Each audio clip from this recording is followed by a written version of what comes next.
to the family, you don't have to follow in that footstep. You don't have to follow in that path. And Kim is right in terms of if we ever get back to basics with the Bible, then that definitely is one of the solutions. I want to just quote this real quick. This is by the post-traumatic slave syndrome, because what we're talking about in terms of what has happened to us has been trauma. It's been traumatic events that's been perpetuated since slavery time, the type of slavery that took place in the United States of America. And it has impacted our psyche. And until we understand that, and that's why conversations like these, where we can agree to disagree agreeably, can be so very beneficial, because it opens up our minds and broadens our perception. But Dr. Joy said, put a person under enough stress and he will revert to his old ingrained learned ways. So Kim asked the question, why don't we just kind of do better? We read the Bible, it's right here. Well, if that's been replaced by the hardened realities of life, and my experience have taught me that I'm in this by myself, I have to be retaught. And who's going to do that? It really does take a village to raise the child. But if the village is whacked up, Yes. right? So that means it behooves all of us as adults to reach back to get our own selves together. Okay? Then to reach back. That's the same culture. And to help the young people to understand not only their history, but also their responsibility. It may not be your fault, but it is your responsibility to do something different in these United States of America. I'm going to read just a little bit for you very briefly. The sixth dynamic of black family destruction is poverty. Poverty remains and is one of the most treacherous barriers to the development of strong black families. It could easily qualify as the sixth, and it does. As an old saying goes, black men have been brought up by mothers conditioned to raise their daughters and spoil their sons. Poor young black women with little education pay the greatest toll. Many are tragically stuck in the past where women had little control over their sexuality. Following in the footsteps of their female ancestors, they are brainwashed into believing that motherhood is the means by which they can validate themselves. Having babies with no resources is seen as a way out. Solutions. Remember, friends, don't let friends stay brainwashed.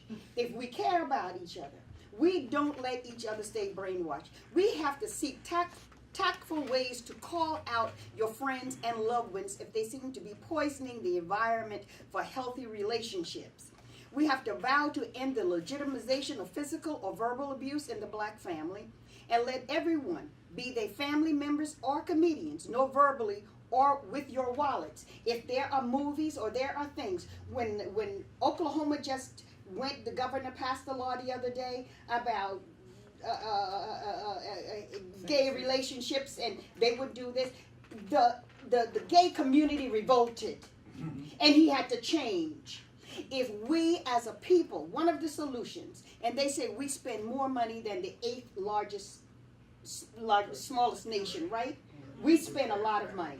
We support everybody except our own. If we says we don't like that, and we're not going to patronize Walmart, or we're not going to patronize this person or that person or that person or WTOC or somebody for portraying images of us the way they do, they will listen.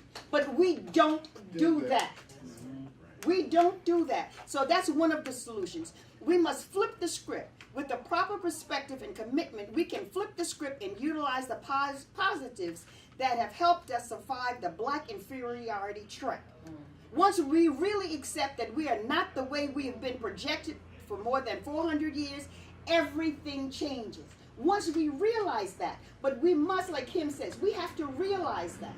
And then if we have somebody going out doing something that we know that is, we see or saying things that are wrong, we have to call them out on it. If I see her putting down black men, I have to say, wait a minute, not all black men are like that.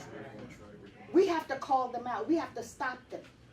If we see our young girls acting like harlots, walking with dresses up their butt in the mall, we must pull them aside and gently speak to them.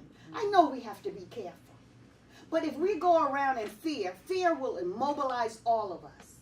So we have to take the initiative to speak to people.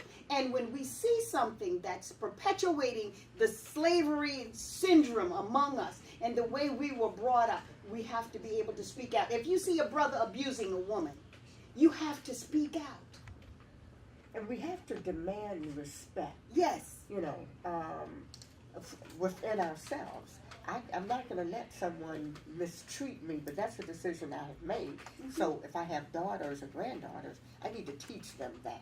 Or girls at the school or where at Armstrong, I teach them that you don't have to settle to be accepted or to be popular. You don't have to let down your moral standards. Yeah, your standards. You hold yourself up. And some of them, I don't even like children, but they call me their mother, right? Because I'm giving them a message that they're not getting at home. So not every child gets the message from home. And But the before parents they are so can young, it's accept hard. that message, they also have to have their self-esteem raised, because if they don't believe they deserve better, no matter Yeah. what you tell Yes. them, Yes. that's why a nice, good-looking guy that's got a good job and treats them right, oh, he's not good for me, and they want to go with the thug because they feel that's what they deserve. They don't deserve any better. They don't think Yes. that guy's going to stay with them because he's too good for them, because they don't feel worthy.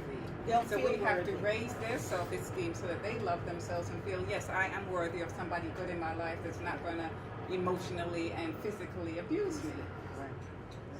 And that behooves all of us. One thing that I'm taught in church, I have the benefit of ushering and seating people. And the only thing that we should not wear in my church is shorts that shows it all. I am forbidden to sit people on the front row where the pastor is distracted by a lady with a dress so short that he cannot preach the word. Now, What does that say I'm about also pastor? Is that taught, easily distracted? rather than criticize that lady and turn her away from the church and say you can't come here, is if I have the means, take her out and buy her something appropriate. Show her and talk to her in a gentle manner that can help her. Because maybe that's all she has got. Maybe that's all she has. And one damaging word for me, and we find too many, look around and see people, oh, did you see that one? Oh, did you smell the liquor on that one's breath? Or the cigarette? Maybe that person hasn't gotten to where you have gotten yet. So we have to make allowances. The church is the place for sick people and people who don't know. So when we go there, and if we know better, we've got to help those. Teach them The better. Bible says, let the strong bear the infirmities of the weak. And sometimes that's just keeping your mouth closed and don't say anything that you don't hurt them until they get strong enough. Sometimes you need to be wise enough to know, just don't say anything. Maybe that's all she got, don't say anything. But just keep walking with her. She'll watch you and go, you'll not wear your dress up this high. They'll Okay. start saying things back. But we've got to walk with them. You're not going to change anything if you don't be with them. You're absolutely We right. can talk at them and tell them what to put on and how to dress. But once they see that, and I see it in Haiti, once we tell them something, they gravitate toward the love that you have for telling people want the truth. And when I think about slavery, I don't just stay in slavery. I go back before they came here. They were architects and engineers and doctors and lawyers. They went to university like Timbuktu. So I know what slavery did for that matter, but I go that these were people that were geniuses there. They didn't go pick up dumb people in Africa and get the There's so many dummies. people who don't They went know and that. got the smart so people many people to don't come know and that, build a yes. country. So many You people know, don't and know. that's not in the Bible, y'all. That's in the Now, history we are book and in still the Bible. offering Okay. solutions, and for this portion of the show, I'm going to give you an opportunity, the audience, you've been so wonderful, to offer a comment or a solution or say a question or something that you've heard today. Yes, I'm right here. This lady's first, and I think the gentleman back there is second. I'll Yes. stand up. Hello. Hi. My name is Lisa Moore. Hi, Lisa. How you doing? I'm a school teacher. Good. So when I saw the topic, of course, I was very interested. I could jump so many ways, but I'll address you. First, yes, I was raised in the church. I was taught those things. But as you can see, about the level of interest. Those are in here, we can raise our hand, but there's so many out there who will not raise their hand. So what I think we disagree with you on is not the ones of us who are in here, is the ones who are still No. out there who Right. didn't get the message that we got. We did receive that message. But also then I want to comment on what you just commented on as we celebrated down in Jamal and all those who, we look at our history and we talk about the fact that before slavery, who were we? And our children don't know that. And you cannot, and I tell my people at church, I'm the assistant superintendent of Sunday school, I'd stand up and say, this is Black History Month. It's not being taught in the school. Don't expect it to be taught in the school. Teach it at home. And then I tell grandmothers, if your children are not teaching your grandchildren, then you teach them. And I tell aunties, if your sister is not doing it, then you do it. And I tell uncles, if your brother is not doing it, then you do it. But I'm telling you, there's a disconnect. It's falling apart. Yes. I actually beat a drum through my school to get other Black teachers to celebrate Come on Black now. History Month. Good for you.